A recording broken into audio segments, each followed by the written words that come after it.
Everyone. Hello everyone, मैं हूं advocate Tulsiram Singh और आप देख रहे हैं मेरा यूट्यूब चैनल। जैसे कि मेरे एक सब्सक्राइबर हैं, उन्होंने पर्सनली मुझे मेल किया था, उनके कुछ लीगल एडवाइस था। एक्चुअली होता क्या है उनके साथ में, ऐसे होता क्या है उनके साथ में कि वो एक बीमा पॉलिसी मेडिक्लेम बीमा पॉलिसी खरीदते हैं। उसमें होता क्या है कि उनको पहले से कुछ बीमारी होती है और उसमें पहले से कोई बीमारी होती है और वो उस समय छिपा लेते हैं बीमारी को उस समय पहले वो छिपा लेते हैं और पॉलिसी ले लेते हैं और उसके बाद में ले लेते हैं। फिर उसके तकरीबन कुछ दिन बाद बीमा लेने के तकरीबन 1.5-2 महीने बाद उनको फिर वो बीमारी जो उनको मतलब क्या कहते हैं पहले से होती है, उसके लक्षण दिखने लगते हैं और वो परेशान हो जाते हैं। उनको मेडिकल हॉस्पिटल में भर्ती करवाया जाता है और उसके बाद में तकरीबन 28 लाख रुपए का खर्चा आता है। मतलब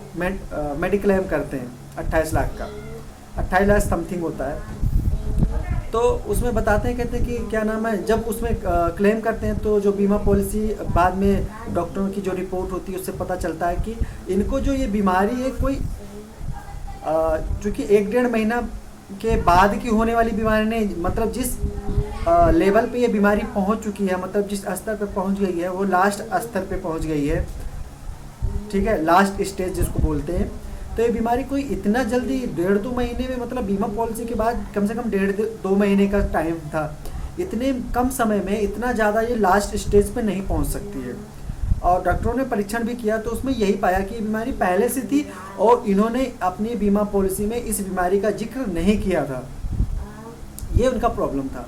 फिर चूँकि क्या कहते हैं उन्होंने ऐसा किया, उसके बाद उन्होंने मेरे से हेल्प मांगी तो मैंने काफ़ी सर्च किया, जिसमें मुझे कर्नाटक हाई कोर्ट का ना एक जजमेंट आया जो जल्द अभी रिसेंटली आया है, अक्टूबर का ही है, 10 अक्टूबर 2020 का ही है। उसमें क्या होता है, जो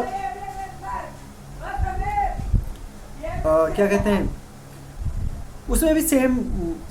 प्रॉब्लम होती है। बीमा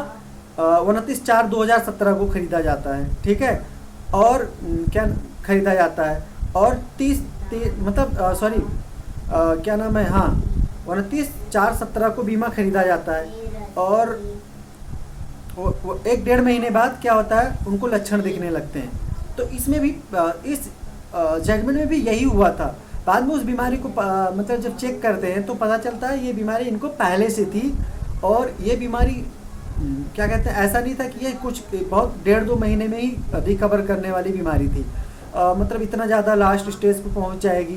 तो सेम वो चीज़ें होती है, मतलब सेम प्रॉब्लम होता है, उनको भी बीमारी पहले से हुआ करती थी होती है, लेकिन वो बीमा पॉलिसी खरीदते समय जो मेडिक्लेम होती है, बीमा जो मेडिटर्म्स होते हैं उसको खरीदते समय वो बीमारी को नहीं बताते हैं, छिपा लेते हैं। बाद में क्या होता है वो बीमारी इतना ज़्यादा बढ़ जाती है, बाद में उसमें बहुत सारे क्या नाम है खर्चे लगते हैं और उसके बाद जो इसमें उपभोक्ता होता है वो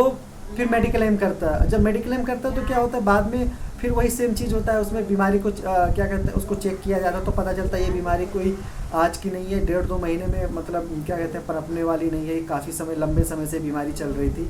और इनको लक्षण मतलब बीमा लेने से पहले 2-4 बार आया था। सारी चीज़ें छिपाते हैं तो उसके बाद में छिपाते हैं और आया था और लक्षण दिखे थे और इन्होंने दवा भी करवाया था, बट उस चीज़ को इन्होंने क्या कहते हैं मेडिकल टर्म्स खरीदते समय उसमें बिल्कुल इसका जिक्र नहीं किया। इसलिए कर्नाटका हाई कोर्ट क्या करती है कि उस याचिका को खारिज कर देती है और उसमें भी काफ़ी मोटा पैसा खर्च होता है, तो उसमें मेडिक्लेम भी जो करते हैं क्लेम करते हैं उसमें बहुत ज़्यादा पैसे का करते हैं और देने से इनकार भी कर देती है, क्योंकि उससे ये साबित होता है ना कि बीमारी ऑलरेडी पहले से, जैसे कोई नॉर्मल बीमारी हो या अचानक जो जैसे हर बीमारी या हर चीज़ की जो स्टार्टिंग समय होता है वो शुरुआत इतना कम समय में बहुत ज़्यादा नहीं बढ़ सकता है। तो मैं सभी लोगों को कहना चाहूँगा जो भी मेडिक्लेम पॉलिसी लेते हैं या जो भी लेते हैं तो ख़ास तौर पे इंश्योरेंस लेते हैं तो देखिए, एक्चुअली देखिए आप जो भी ले तो जो मतलब उस समय लेते समय जो मतलब स्टेटस हो, एग्जैक्ट स्टेटस का आप जिक्र करें, उसमें कोई भी चीज़ छिपाए ना, क्योंकि आप अगर ऐसा छिपाते हैं तो आप उल्टा खुद फंस जाएंगे। आप पॉलिसी खरीदते समय ज़रूर ध्यान रखें। जो भी मतलब अगर मेडिक्लेम लेते हैं या कोई और लेते हैं तो सारी चीज़ों को एक अच्छे से एक बार जो भी उसके टर्म्स कंडीशन होते हैं, एक्चुअली ये कोई ऐसा नहीं है कि ये आज कोई मामला फंसा, आए दिन यार पूरा रिकॉर्ड देख लो, बहुत सारे सुप्रीम कोर्ट हाई कोर्ट के जजमेंट देख लो, बहुत से ऐसे प्रॉब्लम आते हैं कि पहले लोग छिपा लेते हैं, बाद में वो चीज़ें सामने आती हैं, फिर उसके लिए उनको तो ये लगता है कि हाँ चलो मेडिकल मतलब मेडिक्लेम पॉलिसी ले रखी है तो कोई दिक्कत नहीं है, दवा हो जाएगा, बाद में फिर वही चीज़ें दिक्कत आती है। तो दोनों तरफ से जाते हैं, तो इन सब चीज़ों को ध्यान रखने वाली चीज़ है। कभी भी मैं आप लोगों से यही कहूँगा, कभी भी अगर आप ऐसा करते हैं पॉलिसी लेते हैं तो ध्यान रहे मेडिकल पॉलिसी लेते हैं ध्यान रहे, कोई भी आपको अगर पहले से कोई बीमारी है, कोई चेकअप है, नहीं पता है तो चेक करवा के और तभी लें। क्योंकि देखिए कुछ बीमारियां होती हैं जो ना कि 1-2 महीने में पनपती हैं, वो बीमारियां होती हैं जो लंबे समय के बाद उनके असर दिखने लगते हैं। तो इन सब चीज़ों का खास ध्यान रखें पॉलिसी लेते समय,